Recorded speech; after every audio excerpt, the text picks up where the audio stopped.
Udah ada kalkulator, ngapain masih belajar matematika? Selamat datang di channel YouTube Bedain TV. Terima kasih Anda telah mendukung channel ini dengan subscribe, like, dan selalu menonton video Bedain TV.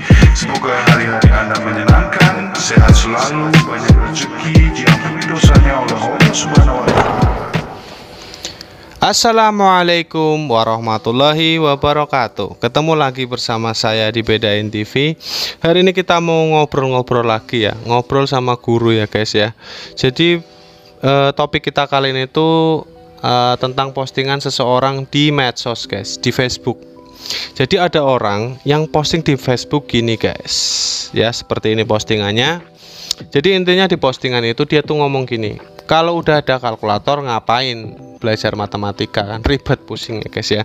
Dan postingan ini mendapatkan banyak sekali tanggapan. Saya coba cari postingannya lagi, mau nunjukin tanggapannya, tapi kayaknya udah dihapus guys. Karena jadi gini, tanggapannya itu kebanyakan negatif karena dia postingnya di forum guru matematika guys. Kamu bayangin dong, guru matematika itu galak-galak kan. Nah begitu ada orang posting gini, dikira anak nakal guys, diomelin habis guys. Dan ya saya juga sangat menyayangkan tindakan dari bukan yang posting tapi yang ngomentarin ya. Kenapa? Karena saya menganggap pertanyaan itu sangat kritis dan saya setuju. Jadi ngapain belajar matematika kalau udah ada kalkulator ya guys. Saking setujunya itu saya itu pernah ngalamin hal yang sama guys. Jadi waktu itu mungkin 10 tahun yang lalu atau 12 atau saya lupa guys, yang jelas lebih dari 9 tahun yang lalu, waktu saya kuliah fungsi peubah kompleks. Ya, saya nggak usah sebutin universitasnya apa ya guys ya. Saya nggak usah sebutin universitasnya, itu adalah UNY guys, nggak usah disebutin. Jadi pada waktu itu, pada saat kuliah, fungsi peubah kompleks itu kan sedikit abstrak ya guys, karena kita banyak sekali bicarain bilangan imajiner. Waktu itu saya nanya, ngapain saya repot-repot kuliah kayak gini ya kan, bilangannya aja abstrak, ngapain dipelajarin ya, nanti saya jadi abstrak, jadi halu ya kan. Saya akhirnya saking nggak tanya, nanya sama dosen saya dengan baik-baik, Bu, ngapain sih kita belajar kayak gini, ini kan nggak ada gunanya di kehidupan nyata. Nah dia waktu itu sangat marah guys. Dia langsung jawab gini, tar dulu, mukanya tuh gini, ya biar kamu lulus, kalau kamu nggak belajar kamu nggak bakal lulus kuliah. Waktu itu saya diem guys, teman-teman saya pada ketawa guys, padahal itu saya lagi sedih guys. Kenapa sedih? Karena saya nggak mendapatkan jawaban yang saya inginkan dari pertanyaan kritis saya itu. Saya waktu itu berharap jawabannya adalah, kamu tahu nggak, fungsi peubah kompleks itu adalah sesuatu yang pelajari hal besar yang bisa merubah dunia, atau dan contohnya kayak gitu guys. Tapi ternyata saya nggak mendapatkan jawaban itu guys ya. Dan juga saya jamin kalau ada murid nanya gitu pasti kamu bingung jawabnya di kelas ya kan. Tiba-tiba ada orang yang nanya, buat apa sih belajar kayak gini, nggak ada, pasti kamu bingung guys ya kan. Nah buat yang punya pertanyaan kayak gini, saya akan coba jawab ya guys, karena semenjak saya dijawab gitu sama dosen saya sakit hati dan saya nggak mau kuliah guys. Makanya saya lulus 7 tahun, dan di samping itu saya keliling-keliling nanya-nanya, kemudian akhirnya saya dapat menemukan jawabannya guys. Dan jawabannya adalah begini guys.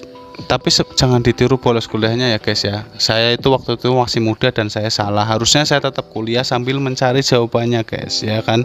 Kita diskusi sama dosen dan forumnya itu salah. Saya nanya di kelas, harusnya saya diam-diam berdua nanya gitu loh. Mungkin dia bisa jawab. Waktu itu mungkin beliau marah sama saya. Saya wajar, saya itu murid yang nakal ya. Tapi kalau buat kamu yang murid yang nakal pengen tahu jawabannya, saya jelasin di sini guys. Ini berdasarkan pengalaman saya guys ya. Jadi gini teman-teman, kalau kita gambarkan matematika itu sebagai lingkaran yang besar seperti ini, maka berhitung itu adalah part kecil darinya. Maka dia adalah lingkaran kecil yang ada di dalam lingkaran besar itu, seperti ini. Nah, berhitung itu cuma bagian kecil dari matematika guys. Ibaratnya gini, kamu kalau ngerasa berhitung itu susah, matematika itu susah karena berhitungnya ribet, itu ibaratnya kamu baru makan durian, lihat durian baru nyentuh durinya tajam guys. Tapi kamu kalau nggak terus-terusan berusaha, kamu nggak bakal bisa buka buahnya yang manis. Gimana guys, sudah kejawab belum? Belum kan? Kamu mesti pengen jawaban yang lebih kan? Itu kan baru ibarat ya guys ya. Jadi gini, kata dosen saya, namanya Pak Isnarto, ini waktu saya S2 di UNES. Pak Isnarto tuh bilang gini, ruhnya matematika itu adalah analisis real dan aljabar abstrak. Bayangin, Kalau saya waktu itu berhenti S1 nggak kuliah lagi, saya nggak dapat jawaban ini guys. Ini dapatnya waktu S2 ya, aljabar abstrak.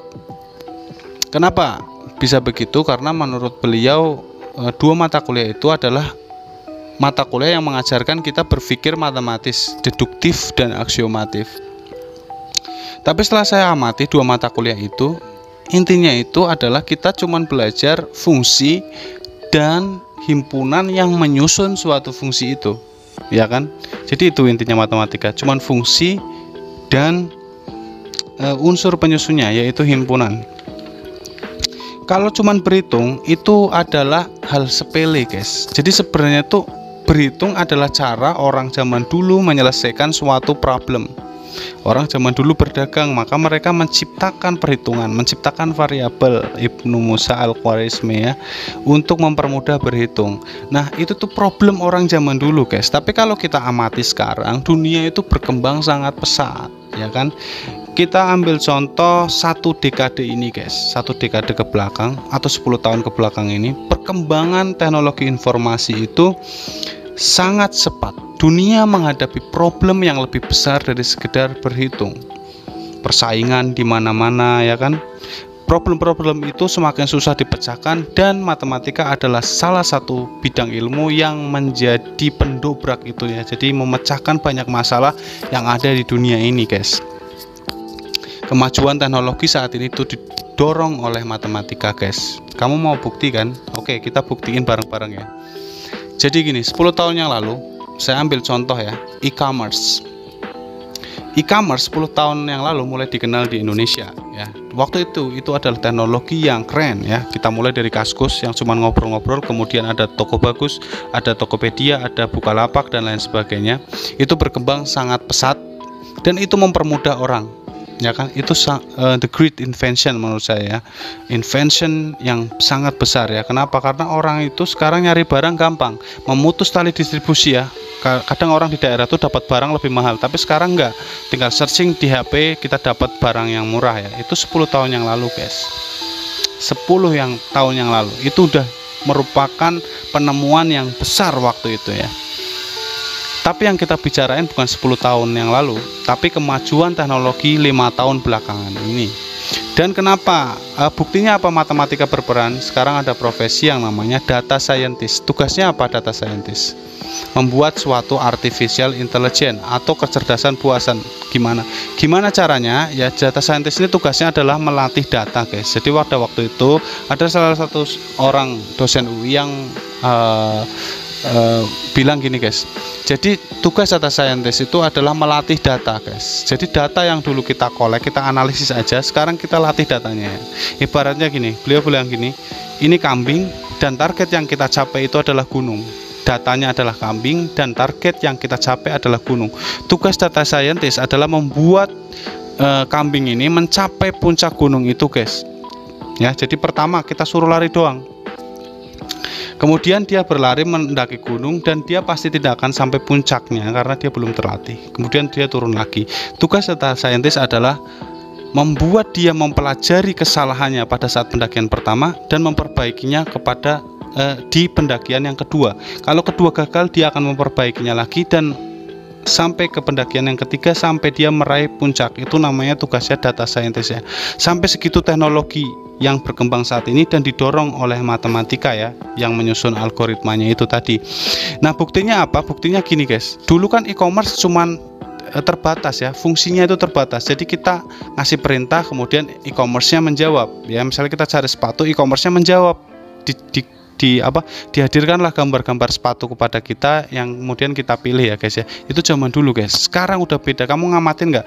Kalau kamu nyari di medsos, jadi sekarang e-commerce itu udah kayak orang guys ya. Kamu kalau ke pasar kan pasti ditawar-tawarin kan sama menjual. Nah, sekarang komputer bisa nawarin barangnya guys. Buktinya adalah kalau kamu lagi nyari sepatu, terus tiba-tiba udah selesai di e-commerce, kamu masuk ke Instagram, maka di Instagram itu banyak banget e-commerce yang nawarin sepatu kan.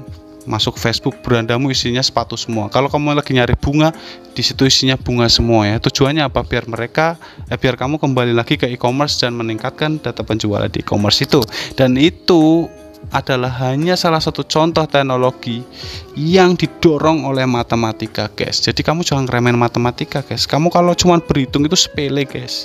Kalau kamu ingin berperan dalam kemajuan dunia teknologi informasi, maka saatnya kamu belajar matematika dengan baik di SD, SMP, SMA, kemudian nanti kuliah bisa matematika, bisa juga kamu ambil statistik, bisa juga kamu ambil programmer, atau kamu ngambil data analysis, atau kamu bisa ngambil sistem informasi ya guys ya, karena sekarang memang tolak ukurnya itu ada pada teknologi informasi, guys, tolak ukur kemajuan suatu bangsa. Nah, oleh karena itu kesimpulan kita hari ini adalah berhitung itu hanya bagian kecil dari matematika, dan yang lebih besar dari itu sangat banyak, guys.